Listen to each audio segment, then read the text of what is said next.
Student, आज हम लोग पढ़ेंगे नंबर सिस्टम का एक बहुत ही इंपॉर्टेंट क्वेश्चन। इस क्वेश्चन को, ये सारे क्वेश्चनों को हम केवल एक ही तरीके से करके आपको दिखाएंगे।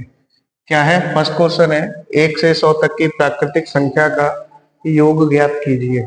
ठीक है, तो बेटा 1 से 100 तक की प्राकृतिक संख्याओं का जो योग होगा, उसके लिए बेटा हम लोग के पास एक फॉर्मूला होता है। फॉर्मूला क्या है? n+1/2। तो देखिए कैसे। फर्स्ट क्वेश्चन है, इसका आंसर एन प्राकृतिक संख्याओं का योग। उसके लिए बेटा फॉर्मूला क्या है? n+1/2। ओके, तो बेटा n क्या है कि जो सबसे लास्ट वाला नंबर है, nth नंबर जो है वो हमारा क्या है? 100 है। तो n की जगह पर क्या आएगा? 100 आएगा। ठीक है, और n+1 का मतलब क्या हुआ? 100+1। तो मतलब 100 इंटू 100+1 का मतलब क्या हुआ? 101। ठीक है, अपॉन 2। ठीक है, तो इसका देखिए आंसर क्या आया। 100 का मल्टीप्लाई हम 101 में करेंगे तो हमारा आंसर आएगा 10100/2। टू से इसको कट किया 5, 2 5 जा 10, 0 5 0। ठीक है, तो इसका बेटा आंसर कितना आ गया? 5050 आ गया। कितने का? 1 से 100 तक प्राकृतिक संख्याओं का योग है। ये क्या है? एड। ओके, 1 से लेके 100 तक की संख्याओं का आपस में जब हम प्लस करेंगे तो उसका आंसर 5050 आएगा। कैसे आएगा आपको बता दिया। उसके लिए फॉर्मूला क्या है? n+1/2। n की जगह पर क्या रहेगा बेटा? हमारा 100 रहेगा, और n+1 101/2। इन दोनों का मल्टीप्लाई किया 10100/2, तो उसको हमने डिवाइड कर दिया। 2 से डिवाइड किया तो 5050 आंसर आ गया। ओके, अच्छा, इसी क्वेश्चन को बेटा हम आगे करते हैं। तो सेकंड क्वेश्चन क्या है इसका? सेकंड क्वेश्चन है कि 1 से 100 तक की प्राकृतिक संख्याओं का औसत, एवरेज आपको बताना है। क्या बताना है बेटा? एवरेज। तो एवरेज का फॉर्मूला क्या होता है? 1 से 100 तक की प्राकृतिक संख्याओं का एवरेज का औसत। क्या बेटा बताना? औसत। उसका फॉर्मूला क्या होता है? उसका फॉर्मूला क्या है? 100 तक की प्राकृतिक संख्याओं का योग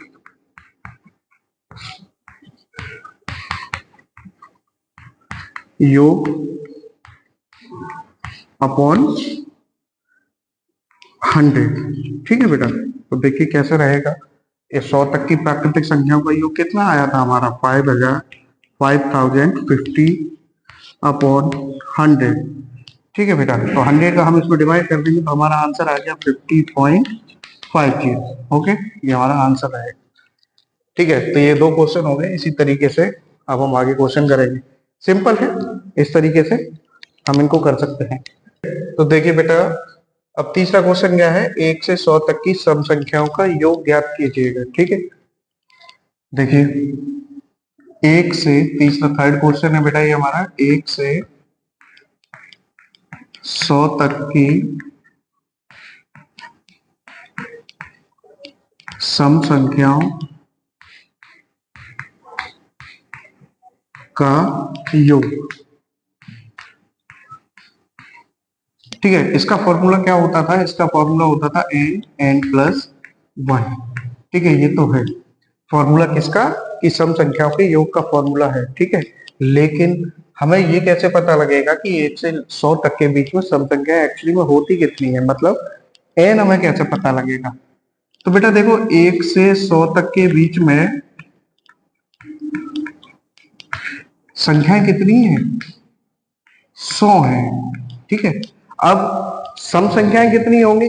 तो सम संख्याएं कितनी होंगी यहाँ देख लो। सम संख्याएं कितनी होंगी?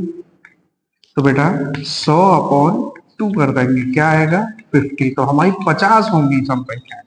कितनी होंगी? 1 से 100 तक के बीच में सम संख्याएं 50 होंगी। ठीक है, अब यहाँ पर लिखेंगे, हमें योग निकालना ना, तो योग के लिए 50 इंटू 50+1, ठीक है। तो 50 इंटू 51, तो मल्टीप्लाई कर दो आप, 5 1 5 एंड 5 5 25, ठीक है, 2550।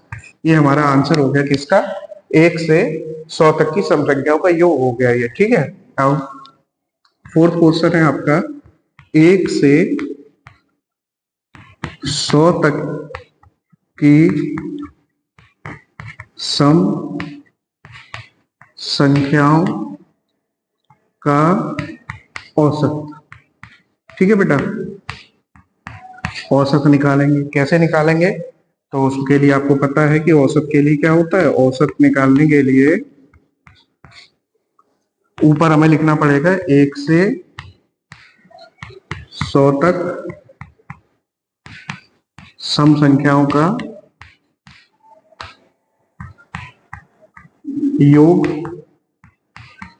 अपॉन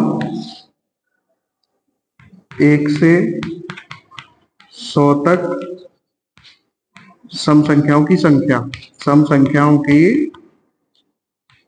संख्या, ठीक है बेटा।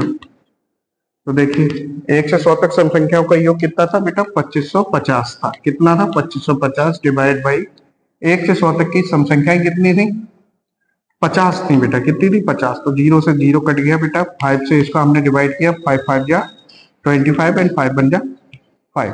तो ये हमारे 51 आंसर आ गया। उसका औसत कितना आया, 1 से 100 तक की सम संख्याओं का औसत कितना आया, 51, ठीक है बेटा।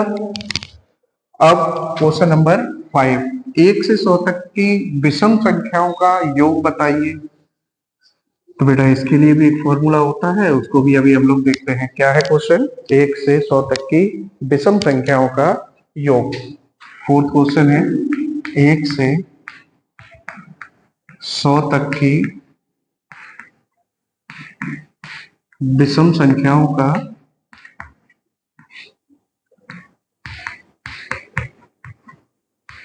योग।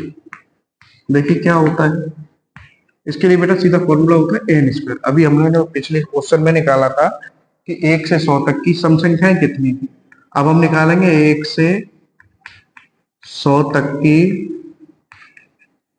विषम संख्याएं। आपको पता है जितनी ही सम संख्या होंगी उतनी ही हमारी विषम संख्याएं होंगी, तो फिर वही करेंगे, 100/2 इज इक्वल टू 50, ठीक है।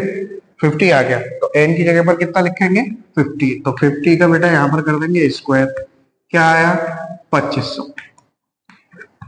ठीक है। तो ये क्या हो गया, 1 से 100 तक की विषम संख्याओं का ये हो गया योग, ठीक है। अब क्वेश्चन नंबर 6 है, क्या क्वेश्चन नंबर 6 क्या है, सॉरी ये 5 क्वेश्चन था।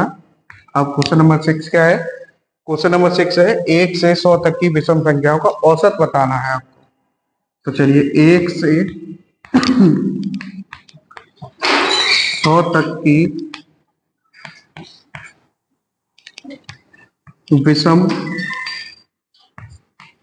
संख्याओं का औसत। देखिए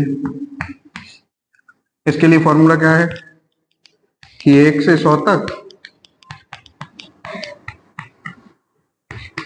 विषम संख्याओं का योग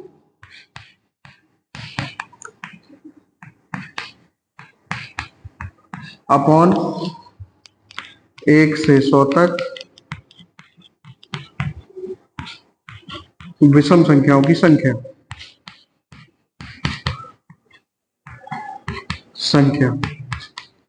देखिए भाई 1 से 100 तक विषम संख्याओं का जो योग था वो कितना था, 2500 था। तो यहाँ पर हमने लिख दिया 2500, और 1 से 100 तक की विषम संख्याएं कितनी थी, 50। तो यहाँ 50 लिख दिया। अब 50 से 0 से 0 कैंसिल आउट हो गया, 5 से हमने इसको डिवाइड किया, आंसर 50 आ गया, ठीक है। तो आज हम लोगों ने देखा कि इसे एक ही क्वेश्चन एक ही तरीके से, ये हमने 6 के 6 सारे क्वेश्चन एक ही तरीके से आपके सॉल्व किए, ठीक है। तो पहला क्वेश्चन क्या था कि 1 से 100 तक की प्राकृतिक संख्याओं का योग ज्ञात करना था। तो उसके लिए फॉर्मूला क्या था, n+1/2, ठीक है। थर्ड क्वेश्चन था 1 से 100 तक की सम संख्याओं का योग ज्ञात करने के लिए फॉर्मूला क्या था, n+1, 1 से 100 तक की विषम संख्याओं का योग ज्ञात करने के लिए फॉर्मूला क्या था, एन स्क्वायर। ठीक है, तो इस तरीके से हम किसी भी की दो संख्याओं के बीच की सभी संख्याएं सम संख्याएं या उनके योग और उनका एवरेज निकाल सकते हैं। ठीक है, थैंक यू।